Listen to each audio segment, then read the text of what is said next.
세금. 부동산 투자하면 세금이 줄어든다라고 하는데 도대체 어떻게 하는 건지 궁금하시죠? 불이니 101이라고 할 수 있습니다. 오늘은 부동산 투자로 절세 효과를 극대화할 수 있는 핵심 팁들만 알려드릴 테니까요. 놓치지 말고 함께 하시기를 바랍니다. 오늘은 부동산 투자에 관심 있는 분들을 위해서요. 부동산 투자와 절세 전략을 한번 정리해 드리려고 하는데요. 그동안 영상 많이 올렸습니다. 근데 수준 차이가 여러 가지 아주 고난이도의 얘기도 있고 너무 쉬운 것도 있고 또 내용 자체도 많다 보니 이번 시간에는 한번 가장 기본이 되는 것으로 좀 정리해 보면 어떨까 싶어요. 그래서 그런 내용 준비했습니다. 부동산이요. 흔히 강력한 세금 혜택을 누릴 수 있게 해주는 그런 투자 수단이라고 꼽히잖아요. 그래서 이게 어떻게 그게 가능한 건지에 대한 얘기인데요. 부동산을 어떻게 잘 활용하면 현금 흐름도 늘리고 또 동시에 세금도 크게 절감할 수 있는지에 대한 내용이 될 겁니다. 그 내용 살펴보겠습니다. 들어가기 전에요. 이 채널 미국 법, 세법, 그리고 파이낸셜 플래닝에 대한 전문적인 정보를 쉽게 이해하실 수 있도록 제공하고 있습니다. 더 많은 컨텐츠 앞으로도 계속 올릴 거니까요. 꼭 놓치지 않으시기를 바라고요. 그러기 위해서 아직 안 누르셨다면 좋아요 꼭 눌러주시고요. 그리고 구독도 눌러주시기를 부탁드립니다. 자, 그럼 본격적으로 시작해 보겠습니다. 자, 첫 번째요. 부동산 투자가 현금 흐름뿐만 아니라 강력한 세금 혜택을 준다라는 것. 왜 그렇게 절세에 유리한지를 보자라는 거예요. 좀 거창하게 얘기하면요. 미국 정부는요. 기본적으로 민간 자본이 부동산 시장에 활발히 유입되기를 원합니다. 왜냐하면 그걸 통해 경제가 활성화될 수 있잖아요.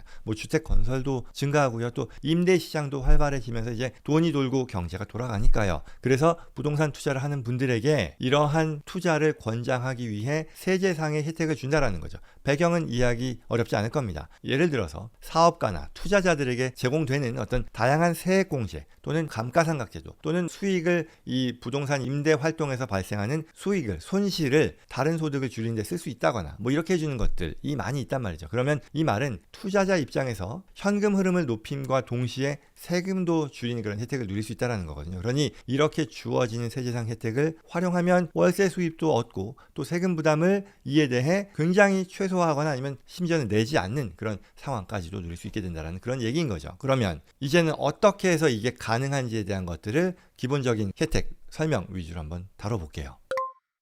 첫 번째요. 부동산 투자로 세금을 줄이는 대표적인 전략은요. 감가상각입니다. 디프리시에이션이라고 하죠. 부동산은 기본적으로 시간이 지날수록 가치가 떨어진다라고, 사실 실제 마켓 밸류가 그렇다는 얘기가 아니라 이렇게 보는 거죠. 우리가 감가상각이라고 하는 것은 수익을 내는 활동에 어떤 특정한 자산을 그 수익을 내기 위해 사용한다면 그 자산의 가치에 대해서 수익을 내는 기간, 이걸 내용연수라고 부를 텐데요. 그 기간 동안에 비용 처리할 수 있게 해준다라는 거죠. 이게 감가상각이에요. 실질적으로는 건물 가치가 오르는 경우가 사실은 더 많지만 세법상으로는 감가상각의 개념을 사용해서 소득을 줄이니까요. 비용을 늘려서 소득을 줄이니 세금을 줄일 수 있게 된다는 거죠. 그래서 부동산에서 발생하는 임대소득 등을요. 이러한 감가상각비로 상쇄할 수 있기 때문에 효과는요. 실제로는 현금이 들어오지만 이러한 디프리시에이션이라고 하는 서류상 페이퍼 손실, 페이퍼상의 비용을 활용해서 세금 계산상 소득을 줄일 수 있고요. 그래서 세금 부담을 낮아지게 할 수 있게 된다라는 그런 얘기죠.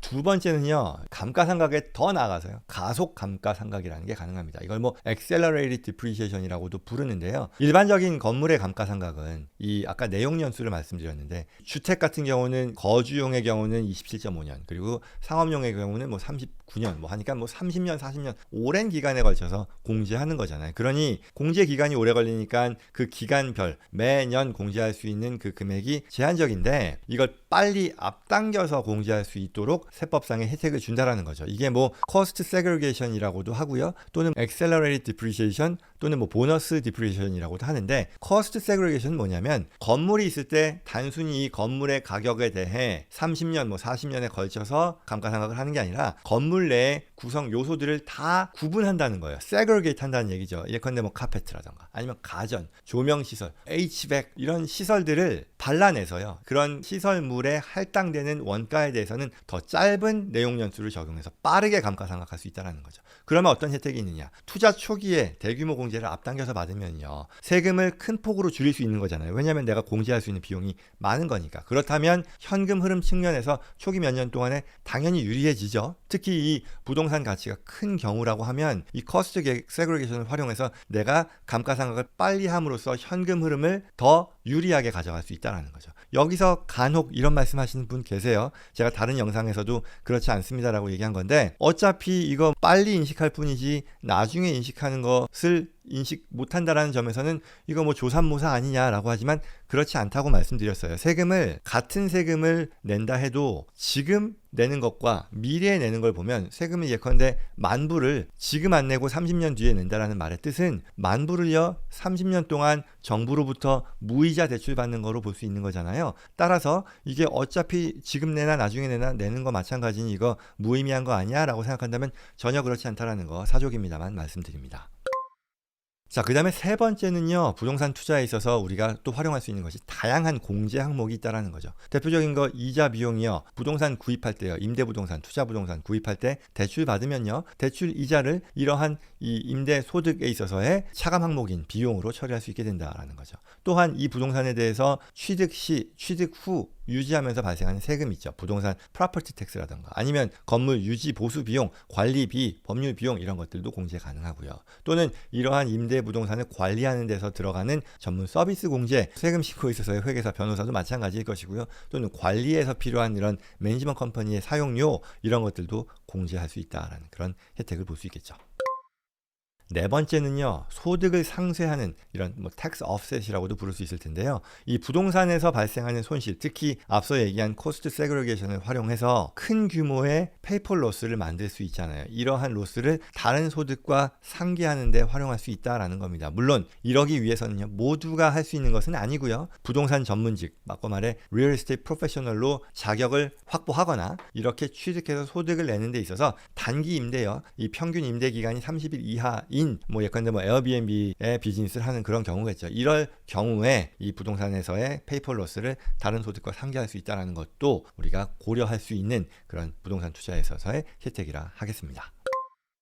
다섯 번째는 이제 스텝업 베이시스를 얘기하는데요. 부동산이요, 자산 가치가 많이 올랐어요. 그러면 이거 언제 구간에 한번 팔면 그 누적된 양도소득을 부담하는 거 아니냐라고 생각할 수 있는데요. 이걸 팔지 않고요, 그 해당 부동산을 그대로 가져가다가 다음 세대에게 상속해주면 상속받은 사람이 해당 부동산에 대해서 인식하는 취득 가액은요, 현재 시가로 다시 설정된다라는 그런 제도가 있어요. 그게 스텝업 베이시스인데요. 결국은 아버지가 오래전에 산 가격이 아니라 상속을 받았을 때 상속 시점에서의 마켓 밸류로 이 상속받은 사람의 원가가 올라가는 거니까, 그 말은 이제 그걸 상속받은 사람이 돌아서서 팔았을 때 양도소득세를 하나도 안 내는 그런 혜택을 누린다는 거죠. 그러니 이런 혜택도 충분히 우리가 활용하도록 고려해야겠죠. 이렇게 5가지를 핵심 절세 전략으로 꼽을 수 있을 것 같고요.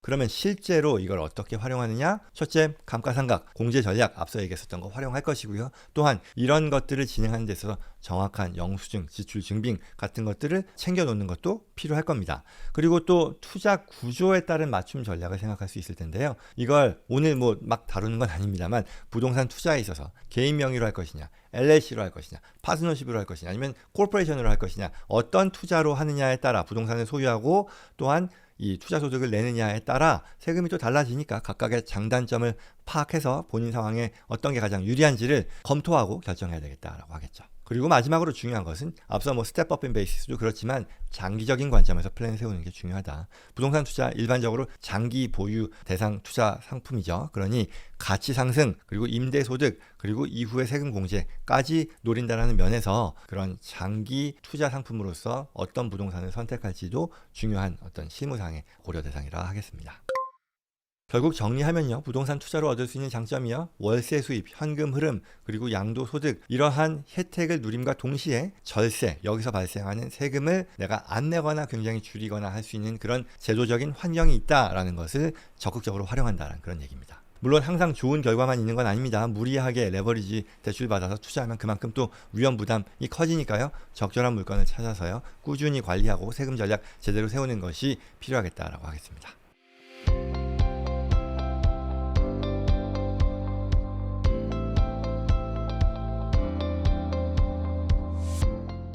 자, 여기까지입니다. 오늘 내용도 도움이 되었길 바랍니다. 이런 정보 꼭 필요한 분들 주변에 계시리라 생각합니다. 이 채널 여러분과 함께 성장하는 공간입니다. 구독과 좋아요 다시 한번 말씀드리고요. 다음에도 꼭 필요한 정보 놓치지 않으시기 바랍니다. 또한 주변 분들께도 전달될 수 있도록 도와주시기를 부탁드립니다. 고맙습니다.